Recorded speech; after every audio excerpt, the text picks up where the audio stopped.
Hey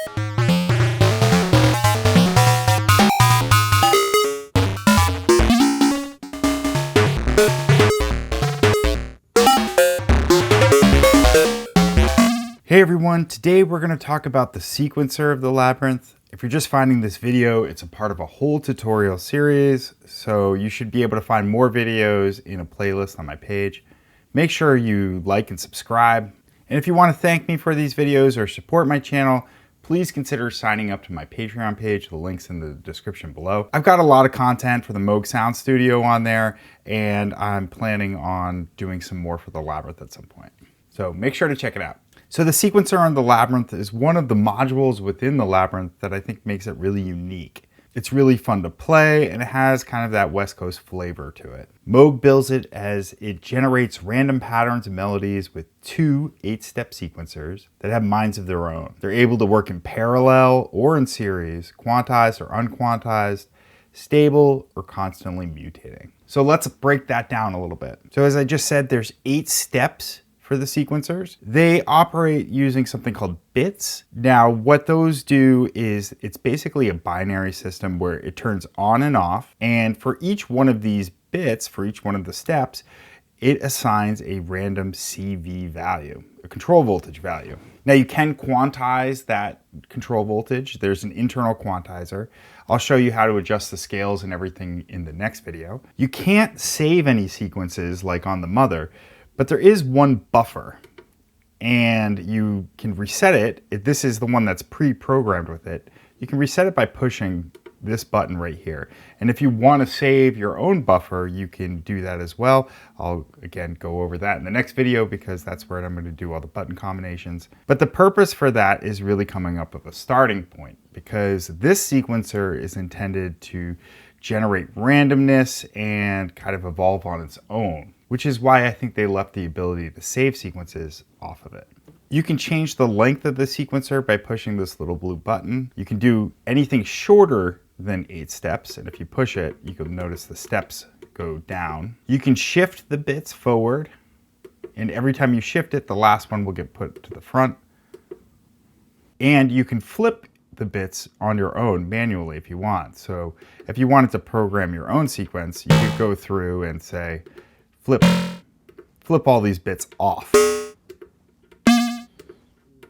I'm gonna hit the buffer and put it right back to its starting point. The magic of this sequencer is really with these corrupt knobs. It functions very similarly to, say, the Turing machine or Make Noise Marbles, where you can control the probability of randomness being generated. Now the CV value has a range right here, and it goes from -5 to 5 volts. At fully clockwise, it's that full 10 volt range. Now you can change that in the global settings. I'll go over that in the next video. But those CV values are transmitted up to a few different places automatically. You can, of course, patch them in the patch bay as well. But right here, we see the sequencer amount for our VCO frequencies. And if you look over here, it says QTZ at fully clockwise. Now that means that this is going to be, when you turn it all the way up, it'll be fully quantized, and anywhere else in between, it'll just be attenuated. I'll show you that once we get going. Over here, there's the sequence 1 amount and sequence 2 amount, and that means that the CV value is also going to be impacting the fold and the cutoff. Sequencer 1 impacts the fold, sequencer 2 impacts the cutoff. I'll give some demonstrations of that in a couple of seconds too. But once you know where those are going, let's take a look at this corrupt knob, because this is really where the control and the magic and the uniqueness is stored. This is where you generate the random values. If you set it all the way down to the bottom, it doesn't do anything. It'll stay exactly the same.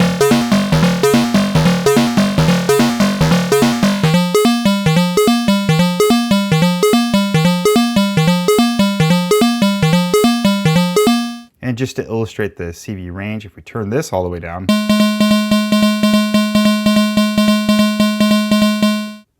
and as you go up, it'll slowly widen the range.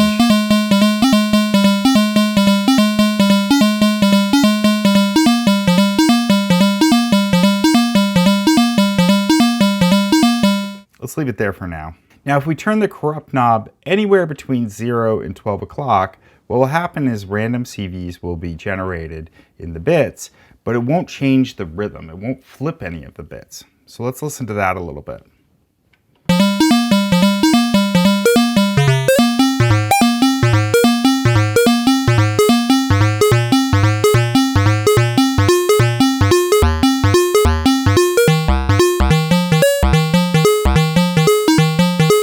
So you can hear how the melody is constantly evolving. If we go up past 12 o'clock, that's when the rhythm will actually change. The bits will start to flip as well.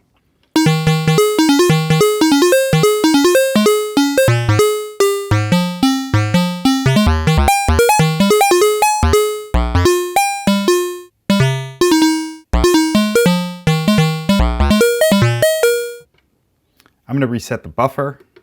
It goes right back to where it started. Over here, we see our envelope generator trig mix. Now, whenever the envelopes are triggered, they're triggered at the same time. And this controls which sequencer will trigger them, or which mix of the sequencers will trigger them. All the way counterclockwise will be just sequencer 1.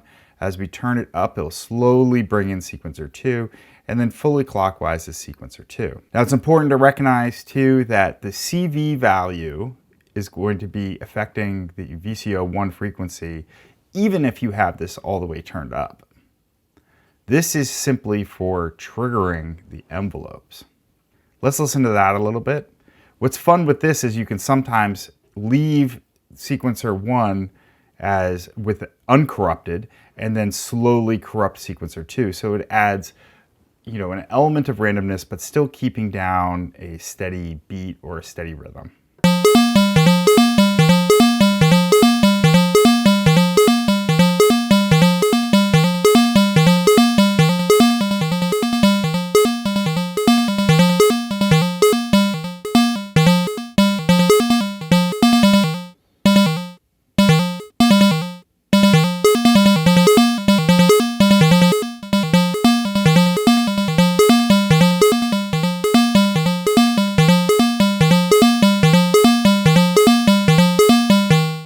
Pretty cool stuff. Now you can also have the CV values, the control voltage values, modulate things besides just frequency. You can have them modulate the fold and the cutoff, and you can do that. You can attenuate those values right here with the sequencer 1 amount and the sequencer 2 amount.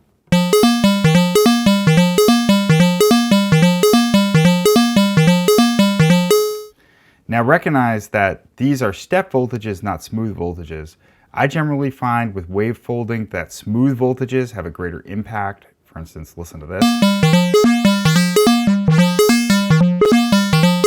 A step voltage, those changes are noticeable, but they're just so much more subtle.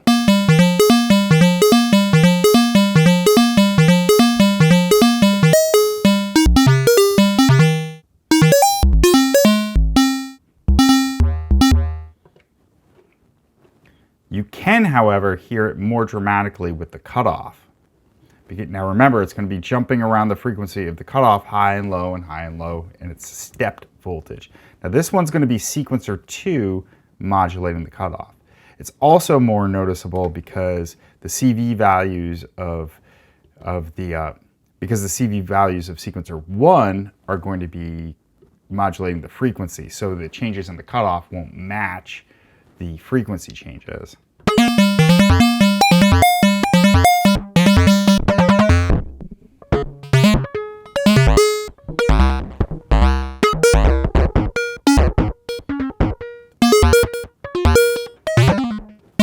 Now you can attenuate that here so it's not quite as dramatic.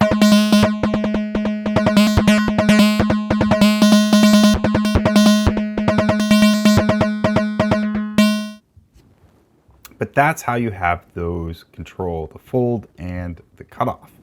The last bit of information that I want to point out is that you can chain these together to create a longer sequence.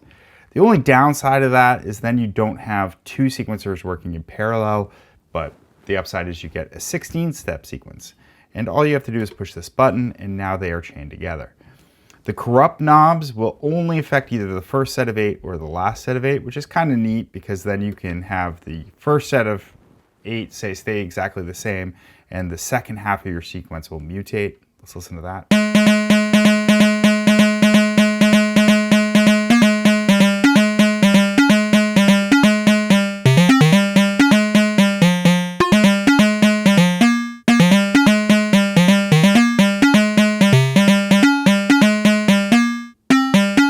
When you turn on the chain, the trig mix doesn't do anything because it's only being triggered from these. So, all right, but that's it for the sequencer. It is super simple to play with, but a lot of fun because of its randomness and that, again, that West Coast flavor. I hope you liked this video. If you liked it or you have any comments, please let me know in the comment section. I really appreciate it when people let me know that you're out there watching. In the next video, I'm going to talk about the button combinations, the quantization, and global settings that you can change. Then after that, we're going to go into the patch bay, and I'll go through all the patching points. And then the last 3 videos of the series I'm really excited for. I'm going to show you just a couple of ideas to get your creativity going for self-patching the Labyrinth. I'll do another video where I patch it with some synths from the sound studio, and then I'll do a third video where we integrate some Eurorack modules. So there's a lot of stuff coming. Make sure you like and subscribe. Thanks so much for watching. I'll see you in the next video.